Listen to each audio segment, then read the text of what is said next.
Oi, eu sou o Alexandre. E eu sou o Evandro, e esse é o nosso canal oficial de cortes. Já vai deixando o seu like e se inscreva no canal e comente o que você achou desse vídeo, desse corte que a gente fez. Hoje em dia, tipo, vendo assim, com a sua experiência que você tem, qual foi a que você mais sentiu, tipo, mais, acho que talvez peso pra conversar com a galera, assim? Tipo, Qual que é o mais que é tipo uma difícil hora... de entrar? é, Não seria, acho que nem essa não pergunta, Evandro, de seria entrar, mais mas mais voltado difícil de pro... conversar, assim, talvez. E acho que qual dessas modalidades tem mais pressão também, cara? Também, boa. Então, acho que são pressões diferentes, né? Você pega, por exemplo, jogos, vamos pegar um time de vôlei, um time de basquete, um time de futebol, esportes coletivos e que você tem um campeonato longo, né? E que você tem partida toda semana, às vezes em casa, às vezes é na casa do adversário. Então, você sofre um tipo de pressão, né, durante a partida, por exemplo. No esporte eletrônico, você tem muita interação via internet. Isso não tira a pressão, pelo contrário, né? Acho que algumas pessoas ainda se inibem no presencial, mas pela Uhum. internet ninguém se inibe, né? Todo mundo Uhum. vira monstro, se Uhum. quiser. Uhum. Então a pressão ela também acontece. E torcedor, quanto mais fanático, a gente fala mais de um fator torcida, não do fator Uhum. modalidade, fica mais agressivo. E aí Uhum. depende muito de como cada jogador ou cada equipe lida com esse tipo de agressividade. Então, acho que são alguns pontos um pouco diferentes. O que eu senti que foi maior pressão até Uhum. agora, por resultado, com certeza esporte eletrônico, na minha experiência. Caramba. Com certeza. Caramba. Com certeza Nossa. absoluta.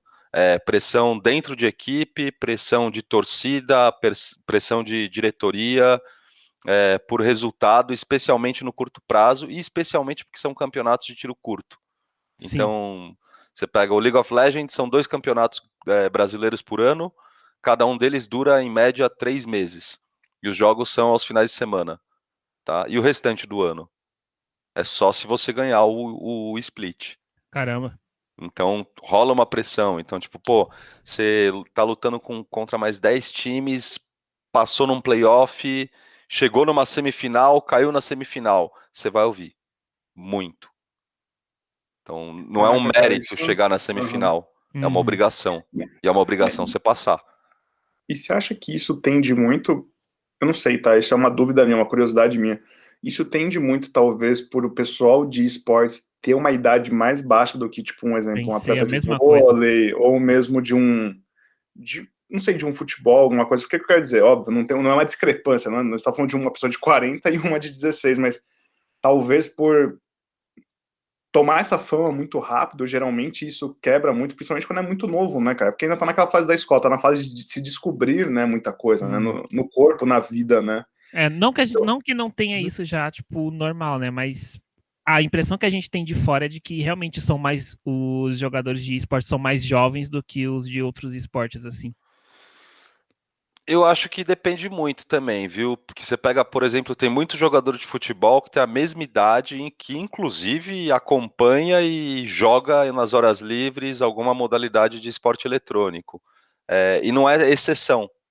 Tem muita molecada, né? Que a gente sempre, no caso do futebol, tá sempre olhando para aquele que está em destaque, que pode ser um Uhum, mais velho ou pode ser um mais novo, mas que tem dentro de uma equipe tem um monte de molecada também.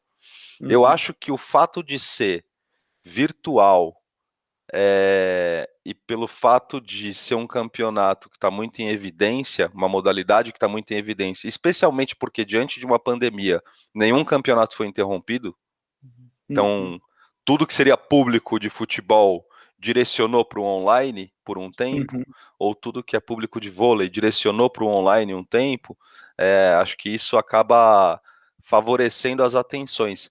Eu acho que hoje em dia o cenário, especialmente no LoL, ele já está um pouco diferente. Tem pessoas mais uhum, maduras. Você tem sempre